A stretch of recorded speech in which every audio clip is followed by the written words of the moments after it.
يا أيها الذين آمنوا كتب عليكم الصيام كما كتب على الذين من قبلكم لعلكم تتقون. وبركاته. الحمد لله رب العالمين والصلاة والسلام على أشرف الأنبياء والمرسلين ما بعد فأعوذ بالله من الشيطان الرجيم بسم الله الرحمن الرحيم. عن سهل بن سعد رضي الله عنه أن رسول الله صلى الله عليه وسلم قال لا يزال الناس بخير ما عجلوا الفطر. رب اشرح لي صدري ويسر لي أمري واحلل عقدة من لساني يفقهوا قولی رب زدنی علما. برادران، اللہ کا بے پناہ فضل و احسان ہے. اللہ تعالیٰ مجھے اور آپ کو باجماعت نماز تراویح پڑھ کر اطمینان و سکون کے ساتھ مسجد میں بیٹھنے کی توفیق عطا فرمائی. اللہ سے دعا ہے اللہ تعالیٰ میری اور آپ کی نمازوں کو قبول فرمائے. پہلی بات تو یہ ہے کہ آج جس موضوع پر میں آپ سے گفتگو کر رہا ہوں وہ افطار کے مسائل ہیں. افطار کے مسائل، اس کی مناسبت سے میں نے ایک حدیث آپ کے گوشے گزار کی ہے. اس حدیث کو حضرت سہل بن سعد رضی اللہ تعالیٰ عنہ نے بیان فرمایا. وہ فرماتے ہیں لا یزال الناس بخیر ما عجلوا الفطر. لوگ اس وقت تک بھلائی میں رہیں گے جب تک کہ وہ افطار کرنے میں جلدی کریں گے. اللہ کے نبی صلی اللہ علیہ وسلم نے کیا فرمایا؟ لوگ اس وقت تک بھلائی میں رہیں گے جب تک کہ وہ افطار کرنے میں جلدی کریں گے. کیوں؟ اس لیے کہ بھلائی میں کیوں رہیں گے لوگ؟ دیکھیے بھائی، سحری آخر میں کرنا، تاخیر سے کرنا، اور افطاری جلدی کرنا. بہت سارے لوگوں کو ہم نے دیکھا بھائی 1 منٹ یا 5 منٹ وقفہ ہوتا ہے یا 10 منٹ وقفہ ہو جاتا ہے. لوگ انتظار کرتے ہیں، نہیں ابھی ذرا انتظار کر لیں تاخیر سے افطار کریں، جلدی افطار نہیں کرتے ہیں. یہ حدیث کے خلاف ہے، اللہ کے نبی کی سنت کے خلاف ہے. اللہ چاہتا ہے جب میرا بندہ روزہ مکمل کر لے، روزہ اس کا پورا ہو جائے، اور روزہ پورا ہونے کے فوراً بعد ہی میرا بندہ جلد سے جلد وہ کھا لے، افطار کر لے. اس میں وہ اللہ تبارک و تعالیٰ نے، اللہ کے نبی نے فرمایا میری امت بھلائی میں رہتی ہے. اس کی ایک وجہ یہ بھی ہے، یہود و نصارہ بھی روزہ رکھتے ہیں. سحری میں وہ تو سحری ہی نہیں کرتے، لیکن وہ افطار میں بھی تاخیر کرتے ہیں. وہ انتظار کرتے ہیں کہ آسمان میں تارے نظر آ جائیں، یعنی پوری طریقے سے سورج غروب ہو اور اندھیرا چھا جائے اور آسمان میں تارے نظر آئے، اس کے بعد یہود و نصارہ افطار کرتے ہیں. نبی نے فرمایا آپ ان کی اپوزٹ کرو، مخالف کرو. آپ کیا کرو؟ پہلے کر لو. جیسے ہی سورج ڈوبا آپ اپنا روزہ کھول لو، روزہ آپ افطار کر لو. یہ اللہ کے نبی صلی اللہ علیہ وسلم نے فرمایا. اس تعلق سے حدیث میں آتا ہے، راوی حدیث حضرت عمر رضی اللہ تعالیٰ عنہ فرماتے ہیں قال رسول اللہ صلی اللہ علیہ وسلم اذا اقبل اللیل من ہاہنا وادبر النہار من ہاہنا وغربت الشمس فقد افطر الصائم. رواہ البخاری. کہتے ہیں جب رات مشرق سے شروع ہو جائے اور دن مغرب میں ڈوب جائے، اور اللہ کے نبی نے فرمایا اور سورج ڈوب جائے، جیسے ہی سورج ڈوب جائے تو تمہارا روزہ افطار کرنے کا وقت شروع ہو گیا. اب تمہیں چاہیے کہ فوراً آپ اپنا روزہ مکمل کر لیں، انتظار نہ کریں. آپ فوراً آپ روزہ چھوڑ دیں، افطار کر لیں. اس میں آپ کی بھلائی ہے. ایک مرتبہ یوں ہوا، حضرت ابو عطیہ اور حضرت مسروق علاقے نے حضرت عائشہ رضی اللہ تعالیٰ عنہ کے حضرت عائشہ رضی اللہ تعالیٰ عنہ سے کہ اے اماں عائشہ رضی اللہ تعالیٰ عنہ، اللہ کے نبی صلی اللہ علیہ وسلم کے 2 صحابہ کرام ہیں. 2 صحابہ کرام، ایک صحابی ہیں جو افطار میں جلدی کرتے ہیں اور نماز پڑھنے میں بھی جلدی کرتے ہیں، اور ایک صحابی ہے افطار میں تاخیر کرتے ہیں اور نماز پڑھنے میں بھی تاخیر کرتے ہیں. ان دونوں میں کون بہتر ہے؟ اماں عائشہ رضی اللہ تعالیٰ عنہ فرماتی ہیں ان دونوں میں وہ صحابی بہتر ہے جو افطار جلدی کرے اور نماز بھی جلدی پڑھے، یعنی وقت پر نماز پڑھ لے اور وقت پر افطار کر لے. یہ صحابی بہتر ہے، کیونکہ اللہ کے نبی جناب محمد رسول اللہ صلی اللہ علیہ وسلم نے فرمایا جو آدمی افطار کرنے میں جلدی کرتا ہے وہ بھلائی میں رہتا ہے، اور وہ یہود و نصارہ کی مخالفت کرتا ہے۔ یہ سنت جس نے زندہ کیا اور اس سنت پر جس نے عمل کیا وہ آدمی ہمیشہ دنیا میں بھلائی میں رہتا ہے۔ تو انتظار کرنے کی ضرورت نہیں۔ اللہ چاہتا بھی نہیں کہ میرا بندہ زیادہ بھوکا رہے، اللہ چاہتا بھی نہیں ہے کہ میرا بندہ اور بھوکا رہے۔ اللہ کے نبی نے کہا افطار کرنے میں بھی جلدی کرو، سحری کرنے میں تاخیر کرو۔ یعنی کوئی آدمی اگر 3 بجے سحری کر کے سو جائے، کیا سحری اس کی درست ہے؟ بہت زیادہ یہ طاقتوں میں اکثر ہوتا ہے۔ طاقتوں میں کیا ہوتا ہے؟ یہاں پھگے، مرچیاں، اپیٹ اور کیسری بات فلاں کھا کے آدمی 3 بجے جا کے ٹل ہو جاتا ہے، سو جاتا ہے، اور وہ آدمی صبح نماز بھی چھوڑ دیتا ہے، سیدھے اٹھتا ہے 9 بجے۔ اب اسے پوچھا جائے کہ بھائی سحری کو اٹھا تھا؟ نہیں، 3 بجے کھا لیا تو مول صاحب وہی میری سحری ہوگی۔ اگر کوئی آدمی رات کے 3 بجے سحری کھا کر کے سوتا ہے، وہ سحری کا وقت نہیں ہے، وہ سنت کے خلاف ہے۔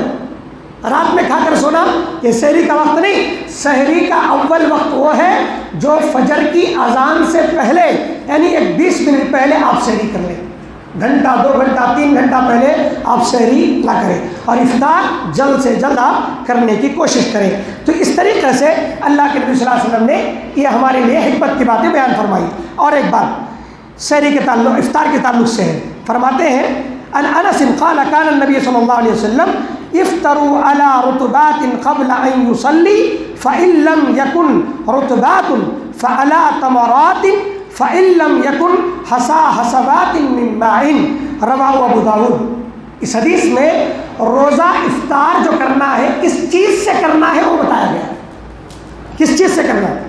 اللہ کے نبی جناب محمد رسول اللہ صلی اللہ علیہ وسلم فرماتے ہیں، حضرت انس راوی حدیث سے کہتے ہیں اللہ کے نبی صلی اللہ علیہ وسلم روزہ افطار کرتے تھے تازہ کھجوروں کے ذریعے۔ تازہ کھجور ان کے پاس ہوتا تو تازہ کھجور کے ساتھ جو ہے وہ افطاری کرتے۔ اگر تازہ کھجور نہ ہوتا، نہیں ہے، تو اللہ کے نبی صلی اللہ علیہ وسلم سوکھے کھجور سے افطار کر لیتے تھے۔ اگر سوکھا کھجور بھی آپ کے پاس نہیں ہے، فَإِن لَمْ يَكُنْ حَصَبَاتٍ مِّن مَّاءٍ، اللہ کے نبی صلی اللہ علیہ وسلم چند گھونٹ پانی پی کر اپنا روزہ افطار کرتے تھے، روزہ افطار کرتے۔ تازہ کھجور کھاؤ، تازہ کھجور نہ ملے تو سوکھا کھجور کھاؤ، سوکھا کھجور نہ ملے تو کیا کھاؤ، کیا پیو، پانی پی لو، ہے کہ نہیں۔ اب تھوڑے لوگ نہیں، نمک سے روزہ کھولنا۔ اب نمک کی حدیث کہاں سے آ گئی بھی؟ نمک سے روزہ کھولنے کی حدیث ہمارے نانی کو شاید معلوم ہوگا، کسی کو معلوم نہیں ہے۔ نمک سے روزہ کھولنے کی بات کسی کو اور حدیثوں میں اس کا ذکر بالکل نہیں ہے۔ آپ روزہ کھولیں گے کھجور کے ساتھ، تازہ کھجور، یا نہیں ہے تو سوکھا کھجور، یا نہیں ہے تو پانی کے ساتھ آپ روزہ افطار کر لیں۔ نمک سے کھولنا، فلاں سے کھولنا، یہ سنت کا طریقہ ہے، اور کھجور میں برکتیں ہیں، کھجور میں برکتیں ہیں۔ سحری میں بھی کھجور کھاؤ، افطاری میں بھی کھجور کھاؤ، آپ کے روزے میں برکتیں ہوں گی اور جسم میں طاقت ہوگی۔ تو اللہ کے نبی روزہ افطار کھجور سے کرتے تھے، یہ اللہ کے نبی صلی اللہ علیہ وسلم کی سنت تھی۔ اللہ سے دعا کریں اللہ تعالیٰ مجھے اور آپ کو اس سنت پر جو ہے عمل کرنے کی توفیق عطا فرمائے، آمین یا رب العالمین۔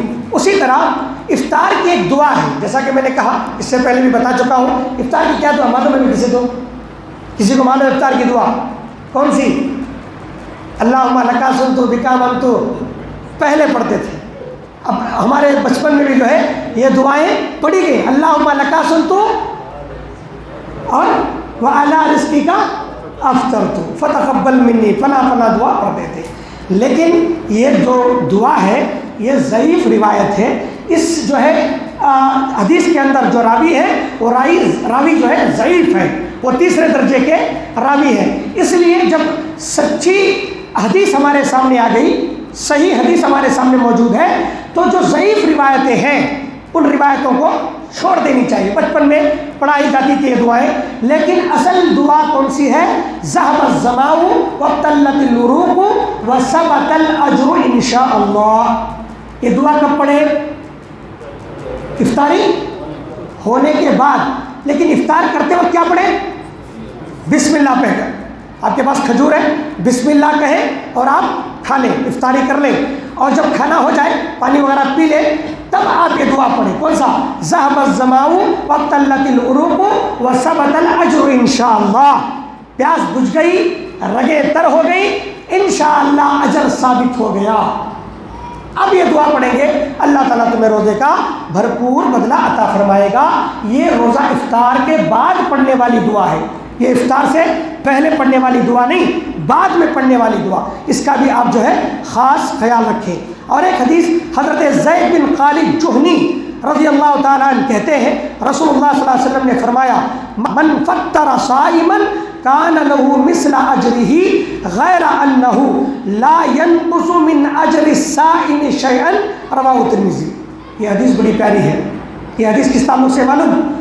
اگر کوئی آدمی روزے دار کو افطار کراتا ہے، یعنی اس کی روزہ کھلواتا ہے، افطار کرواتا ہے، اللہ کے نبی نے فرمایا اس آدمی کو اتنا ہی ثواب ملے گا جتنا روزہ رکھنے والے کو ثواب ملتا ہے.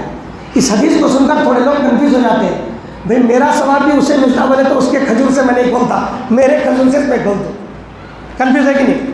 اللہ کے نبی کیا فرما رہے ہیں؟ جو آدمی، اگر کوئی آدمی کسی آدمی کو روزہ کھلائے، یعنی روزہ افطار کروائے، تو اسے اتنا ہی ثواب ملتا ہے جتنا روزے دار کو ملتا ہے.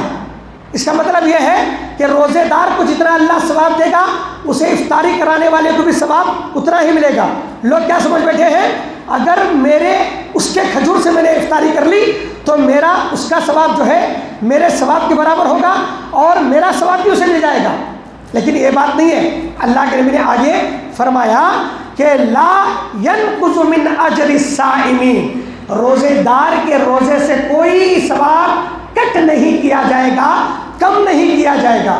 روزے دار کو الگ ثواب دیں گے اللہ تبارک تعالیٰ، اس کا ثواب بے حساب ہے.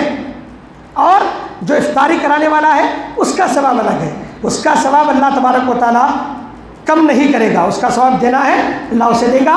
اور جو افطاری کروانے والا، دیکھیے اسی لیے افطاری روزہ افطار کروانا چاہیے. بڑے اجر و ثواب کی بات ہے، بڑے اجر و ثوابات ہیں. روزہ افطار کس کا کرائیں؟ غریب کا کرائیں کہ مالدار کا کرائیں؟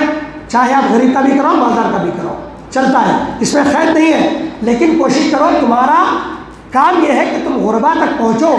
آپ جو ہے یتیموں کے پاس، بیواؤں کے پاس، لاچار مجبور جو ہے جو قرض دار ہیں، ایسے لوگوں کے پاس معلوم ہے ان کے گھر میں جو ہے تنگی ہے، تو آپ کیا کرو، ایک مہینے کا راشن لے جا کر کے دے دو. آپ کے گھر میں ماں ہے، روزہ نہیں رکھتی ہے، آپ جو ہے اس کا جو ہے ایک مہینے کا راشن اٹھا کر کے کوئی ایسے روزے دار کے پاس پہنچا دو جو روزہ رکھتا ہے لیکن غریب ہے، مجبور ہے، قرض دار ہے، وہ منہ سے بولتا نہیں ہے، پوچھتا نہیں ہے. بڑے اجر و ثوابات ہیں، بڑے اجر و ثوابات ہیں. تو اللہ سے دعا کریں اللہ تعالیٰ مجھے اور آپ کو افطار کروانے کی توفیق عطا فرمائے. اللہ ہمارے روزوں میں برکتیں عطا فرماتا ہے اور ان کے روزوں کا بدلہ بھی اور ان کے ثواب میں اللہ کمی نہیں فرمایا. آخری بات میں اپنی بات ختم کر دیتا ہوں. برادران عزیز، جب کوئی آدمی آپ کو روزہ افطار کروائے، روزہ افطار کی دعوت دے، گھر جائے، کھانا وانا کھائے، تو آپ کیا کریں، اس کے حق میں ایک دعا دیں، خاص دعا دیں. اللہ کے نبی صلی اللہ علیہ وسلم، حضرت انس فرماتے ہیں اللہ کے نبی صلی اللہ علیہ وسلم جب کبھی کسی کے گھر یا کسی کے پاس افطار کے لیے جاتے اور وہاں افطار فرماتے تو آپ اس کے لیے دعا دیتے تھے. کیا دعا دیتے تھے؟ افطر عندکم الصائمون واکل طعامکم الابرار وصلت علیکم الملائکۃ.